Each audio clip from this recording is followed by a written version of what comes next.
Hello everyone, this is the second part of how to solve prelims MCQs जिसमें हम कुछ important tips and tricks के बारे में जानेंगे। जहाँ पे हम ये देखेंगे कि कैसे किसी एरिया के बारे में नॉलेज नहीं भी अगर आपको है तो कैसे आप बेसिक कॉमन सेंस का यूज करते हुए आंसर्स को दे सकते हैं और उसे करेक्ट भी कर सकते हैं। चलिए, this is brief introduction about me. My name is Prince Luthra, all India rank 577 from UPSC CSE 2014 batch. अभी यहाँ पर समझने की कोशिश करते हैं कुछ क्वेश्चंस को जो प्रीवियस ईयर में आ चुके हैं, उनको पिक करते हैं। फॉर एग्जांपल, हमारे सामने एक क्वेश्चन है augmented reality and virtual reality को लेकर। आपको बताना है कि कौन सी स्टेटमेंट आपकी इसमें करेक्ट है, कौन सा कथन यहाँ पर इसको लेकर सही हो जाता है। यहाँ पर पहली जो स्टेटमेंट है वो कहती है augmented reality is a simulated environment is created and in the physical world is completely shut out. अगर यहाँ पे देखेंगे, एक शब्द दिया है completely, which is an extreme word. और मैंने आपको बताया कि एक्सट्रीम वर्ड जो होते हैं वहां पर चांसेस कम होते हैं कि वो ठीक हो, जैसे कि all, none, only, completely, outrightly. तो ये जो वर्ड्स होते हैं इनको आपको देखना पड़ेगा एग्जाम में, और वहां पर 80 to 20 का प्रिंसिपल जो है आप फॉलो कर सकते हैं। मैं ये नहीं कह रहा कि सभी एरियाज के अंदर इस तरीके के जो वर्ड्स होंगे वो वाली स्टेटमेंट गलत होगी, but in many of the instances it has been seen and it has been noticed कि ऐसी स्टेटमेंट जो होती हैं वो बेसिकली गलत होती है। Now, virtual reality images generated from a computer are projected onto real life object और surroundings। ये भी हो सकता है। एआर अलाउ करता है इंडिविजुअल को to be present in the world and improve the experience. देखिए, प्रेजेंट इन द वर्ल्ड कहीं ना कहीं ये इसको वायलेट कर रहा है, क्योंकि यहाँ पे लिखा था कि आप तो जो वर्ड है उसको कंप्लीटली शट आउट कर देंगे। तो पहली और तीसरी स्टेटमेंट जो एक दूसरे को कॉन्ट्राडिक्ट कर रही है, मतलब 1 और 3 दोनों तो करेक्ट नहीं हो सकती। तो यहाँ पे डेफिनेटली 1 और 3 जहां पर दोनों स्टेटमेंट्स हैं आप उस ऑप्शन को एलिमिनेट कर सकते हैं, जैसे कि यहाँ पर सी को एलिमिनेट कर दीजिए। ठीक है ना। एक चीज और ध्यान रखिएगा, वर्चुअल रियलिटी ऑगमेंटेड में, ऑगमेंटेड का क्या मतलब होता है? आपने सुना होगा कि government is augmenting that scheme, government is augmenting the budget of that scheme. तो जब हम किसी चीज को बड़ा करते हैं, उसे मॉडिफाई करते हैं, इंप्रूव करते हैं, that is called the augmented. Augmented जो इंग्लिश वर्ड है इसका हिंदी में ये मतलब होता है। और अगर आप तीसरी स्टेटमेंट को देखेंगे तो कहीं ना कहीं आपको ये भी समझ में आ जाएगा कि 1 और 3 दोनों तो सही नहीं हो सकते, लेकिन दोनों में अगर सही है तो वो कौन है? 3। क्यों? क्योंकि एआर अलाउ करता है, जो हमारा एक्सपीरियंस है उसको इंप्रूव करता है। ठीक है, ऑगमेंटेड का भी मतलब यही होता है। तो आप ये मान सकते हैं कि तीसरी स्टेटमेंट जो है उसके ठीक होने की प्रोबेबिलिटी काफी ज्यादा है। तो यहाँ पर देखिए, ऐसी स्टेटमेंट्स जहां पर 1 नहीं होना चाहिए, लेकिन हाँ 3 जरूर होना चाहिए। तो 1 नहीं होना चाहिए तो ये तो आप वैसे ही एलिमिनेट कर सकते हैं, यहाँ पर भी 1 है, इसको भी एलिमिनेट कर दीजिए। लेकिन 3 जरूर होना चाहिए, तो 3 कहाँ पर है? यहाँ पर। तो बाय डिफॉल्ट आप बी को आंसर कर सकते हैं। वैसे भी अगर मैं आपको बताऊं, जो वीआर है, virtual reality, this is not something जो आपकी रियल वर्ल्ड से रिलेट करते हैं। अपने वीआर डिवाइसेस भी देखे होंगे लोगों को, जो अलग काफी बल्कि वीआर डिवाइसेस होते हैं वो डाले हुए देखा होगा कहीं ना कहीं मूवीज के अंदर भी, या फिर कहीं ना कहीं यूट्यूब के अंदर भी। So these are the devices जो कि आपको एक डिफरेंट वर्ल्ड के अंदर लेके जाते हैं, बट उसका आपके फिजिकल वर्ल्ड से कोई लेना देना नहीं होता है। So this is how you can answer. यहाँ पर आप बिना किसी नॉलेज के, सिर्फ कॉमन सेंस के बेसिस पे, अपनी इंग्लिश की या जो हिंदी है उसके बेसिस पे आप यहाँ पर चीजों को आंसर कर सकते हैं। Now let's move to the next question, जो कि एक और इंपॉर्टेंट एरिया है जिसको हम डिस्कस करने वाले हैं।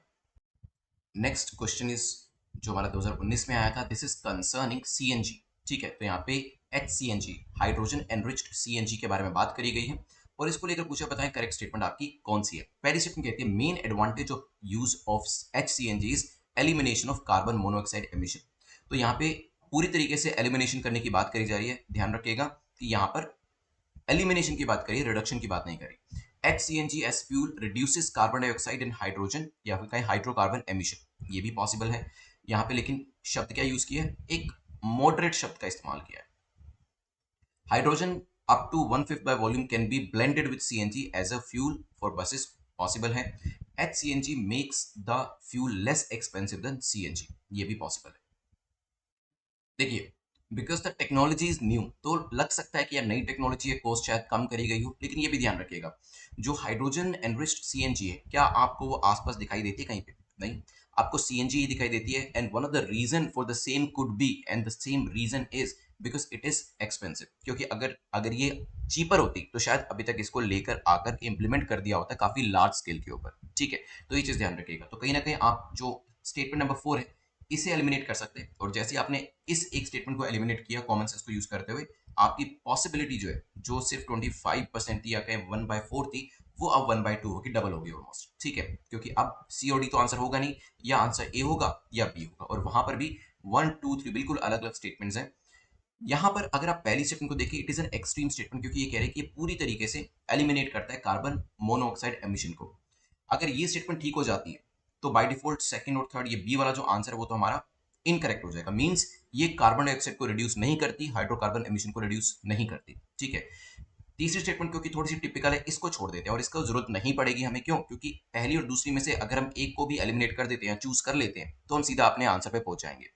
पहली स्टेटमेंट को हम छोड़ सकते हैं because it is an extreme statement जो कि पूरी तरीके से कार्बन मोनोऑक्साइड एमिशन को एलिमिनेट करने की बात कर रही है। On the contrary second statement जो है वो मॉडरेट स्टेटमेंट है, जिसकी करेक्ट होने की प्रोबेबिलिटी ज्यादा है। ध्यान से सुनिएगा, मैं ये नहीं कह रहा हूं कि इट कैन बी, या it is 100% correct. All I am saying is the probability is very high. Why am I saying और why we are talking in probability? Because we are marking the answers on the basis of our common sense. Knowledge होती उन questions की तो हम सीधा ही mark करके आगे बढ़ जाते, बट क्वेश्चन यही आता है कि एग्जाम में बहुत सारे क्वेश्चन ऐसे होंगे जिनको लेकर नॉलेज नहीं होगी, and there such common sense, such methodologies, such techniques will help you out. तो यहां पर पहली स्टेटमेंट को एलिमिनेट करें, इट मींस ए को एलिमिनेट किया, by default you can reach to B. चलिए नेक्स्ट क्वेश्चन को देखते हैं। India which of the following review the independent regulators in sectors like insurance, जैसे कि इरडा इंश्योरेंस में है, ऐसे ही इलेक्ट्रिसिटी टेलीकम्युनिकेशन के अंदर भी अलग अलग रेगुलेटर्स जो आपके अवेलेबल हैं, उनको रिव्यू करने का काम किसके द्वारा किया जाता है? आपके सामने ऑप्शंस हैं, ad hoc committees, parliament department related standing committees, finance commission, financial sector legislative reform commission FSLRC, and NITI Aayog. सबसे पहले तो ध्यान रखिए, यहां पर भी कमिटीज की बात करी है, यहां पर भी कमिटीज की बात करी है। Some similarity I can sense now, even तो मुझे इसके बारे में कुछ नहीं पता है, फिर भी मुझे समझ में आ रहा है कि कमिटीज कमिटीज कुछ मतलब यहाँ पे सिमिलैरिटीज दिखाई दे रही है। मुझे जो चीज पता है वो ये है कि नीति आयोग तो प्लानिंग कमीशन को हटाकर एक थिंक टैंक बनाया गया था, और ये थिंक टैंक का काम जो है वो थिंकिंग का होता है, रिकमेंडेशन का होता है। वेरियस क्या क्या चीजें देश के अंदर करके चीजों को इंप्रूव किया जा सकता है, उसको लेकर काम इसके द्वारा किया जाता है। इसके पास इतना टाइम नहीं है कि ये यहाँ पर रेगुलेटर को रिव्यू करने का काम करे, क्योंकि रेगुलेटर को रिव्यू करने का काम करेगा तो थिंक टैंक वाला काम कैसे कर पाएगा? ठीक है। तो मैं सबसे पहले इसको एलिमिनेट करता हूँ, और जैसे ही मैंने इसको एलिमिनेट किया, मैंने सी और डी दोनों को एलिमिनेट कर दिया। अब आंसर या तो ए होगा या बी होगा। और अगर आप देखें, ए के अंदर दोनों कमेटी वाली चीजें दे रखी है, और जबकि बी के अंदर एडो कमेटी को तो ले लिया लेकिन डिपार्टमेंट रिलेटेड स्टैंडिंग कमेटी को नहीं लिया। सो यहां पर कहीं ना कहीं मुझे समझ में आता है कि यार, जब आप ad hoc committee which is a temporary committee उसको ले रहे हो, तो why aren't you taking the department specific committees? ठीक है। और अगर आप यहां पर भी देखें, फाइनेंस कमीशन आर्टिकल 280 के अंदर जो बनाई जाती है, हमने तो कभी भी नहीं सुना कि इसका काम ही है, क्योंकि हम तो शुरू से यही सुनते आ रहे हैं कि जो आपकी फाइनेंस कमीशन है उसका काम तो जो डिस्ट्रीब्यूशन होता है टैक्स का, उसको लेकर रिकमेंडेशन देना होता है। अब रिव्यू जैसा हैवी काम भी उनको दे देंगे, जो कि ऑलरेडी इतना हैवी काम कर रहे हैं, जैसे कि क्या, जैसे कि यस, डिस्ट्रीब्यूशन की टैक्स का कैसे करना है। तो फिर उनका कार्यभार तो और भी ज्यादा बढ़ जाएगा।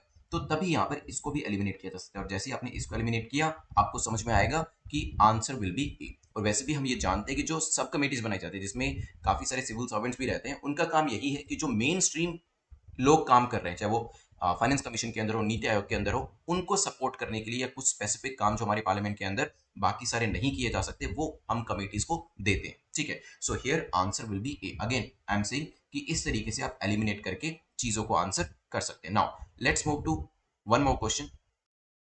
क्वेश्चन कहता है, कंसीडर द फॉलोइंग स्टेटमेंट 2019 में पूछा गया है। The Reserve Bank of India recent directly related to storage of payment system data, popularly known as data dictate, command the payment system provides are. नाउ आपको यहाँ पर तीन स्टेटमेंट दी है रिजर्व बैंक ऑफ इंडिया के, जो रीसेंट डायरेक्टिव आए हैं, जो कि storage of payment system data से रिलेट करते हैं, जिसे पॉपुलरली डेटा डिक्टेट कहा गया है। इसको लेकर तीन स्टेटमेंट्स है। पहली कहती है, दे shell ensure that entire data relating to payment system operated by them are stored in a system only in India। हो सकता है they shall be ensure, or they shall ensure that the system are owned and operated by public sector enterprise। This is also a possibility। they shall submit the consolidated system audit report to CAG of India by the end of the calendar year। ये भी हो सकता है। अब यहाँ पे thought process क्या होना चाहिए? चलिए देखिए, यहाँ पर अगर हम क्वेश्चन को समझें, तो जो नया एक डायरेक्टिव जो है वो लेकर आया गया आरबीआई के द्वारा, जिसे डेटा डिक्टेट कहा गया, ये कमांड करता है पेमेंट सिस्टम प्रोवाइडर्स को। किस चीज़ के लिए? पहले यहाँ देखिए, क्या पेमेंट सिस्टम प्रोवाइडर्स को अब हर साल के एंड के अंदर अपनी जो कंसोलिडेटेड सिस्टम ऑडिट रिपोर्ट है वो सीएजी को भेजनी पड़ेगी? देखिए, सुनने में लगता है हो सकता है भेजनी भी पड़े, लेकिन अगर हम देखें, सीएजी जो है ऑलरेडी उनके पास ऑडिटिंग का काम है, और अगर जो पेमेंट सिस्टम प्रोवाइडर्स हैं, इनको लेकर भी ये सारी इंफॉर्मेशन प्रोवाइड करनी पड़े सीएजी को, तो क्या आपको नहीं लगता कि बहुत ज़्यादा कार्यभार जो है सीएजी का बढ़ने वाला है? क्या हमने उसके लिए तैयारी करी है? कहीं हमने न्यूज़ में तो सुना नहीं कि ऐसा सीएजी का कोई सेटअप बढ़ रहा है, या हमने कहीं पर भी इसे किसी भी एरिया के अंदर पढ़ा नहीं है। नहीं तो डेफिनिटली न्यूज़ तो हम देख ही रहे होते। अगर हमें कोई चीज़ याद नहीं भी है, नॉलेज में नहीं भी है, तो भी कहीं न कहीं हमने सुना ज़रूर होता है इस चीज़ के लिए कि सीएजी जो है उसका रोल एक्सपेंड होने वाला है। बट आई कैन सी कि यहाँ पर इस तरीके को लेकर तो कोई बात नहीं करी गई थी, और इतना बड़ा कार्यभार सीएजी को किया जाएगा तो डेफिनेटली न्यूज़ में तो बार-बार इस चीज़ को लेकर आ ही जाता। बट हमने ये चीज़ कहीं सुनी नहीं, और थोड़ी-सी लॉजिकल भी नहीं लगती कि इतना ज़्यादा कार्यभार आप किसी ऑफिस का एकदम से बढ़ा देंगे। इसके लिए तैयारी करनी पड़ती है। So you can eliminate the third statement है, और जैसे ही थर्ड स्टेटमेंट को आप एलिमिनेट करते हैं, आंसर में आपकी प्रोबेबिलिटी बढ़ जाती है, क्योंकि अब आंसर ए होगा या बी होगा। देखिए, अगर हम पहली स्टेटमेंट को पढ़ें, यहाँ लिखे एंटायर। अब यहाँ पे हम पढ़ते आ रहे हैं कि एक्सट्रीम स्टेटमेंट है। देखा जाए तो इसको हमें एकदम से एलिमिनेट कर देना चाहिए। क्यों? क्योंकि मैंने आपको बताया है कि ऑल या एक्सट्रीम स्टेटमेंट, नन वाली, ओनली वाली स्टेटमेंट ज्यादातर, देखिए 80:20 का रूल है, ज्यादातर वो क्या होती है? गलत होती है। लेकिन अगर आप इनको यहाँ पे एलिमिनेट कर भी दोगे, तो फिर तो कोई ऑप्शन ही नहीं बचेगा। सो दैट शोज कि ये 80% वाले में नहीं है, ये 20% वाली कैटेगरी के अंदर आती है। क्यों? क्योंकि ऑप्शंस आपको इस तरीके के दिए हैं कि पहली स्टेटमेंट तो करेक्ट होगी ही होगी। देखिए, तभी मैंने कहा कि not necessary that in all the question you will find the extreme statements to be wrong. ठीक है, जरूरी नहीं है कि एक्सट्रीम स्टेटमेंट जो हमेशा गलत होगी। ऑप्शंस पे हमेशा नजर बना के रखिएगा। जैसे यहां पर हमें पता चल रहा है कि दिस स्टेटमेंट इज करेक्ट।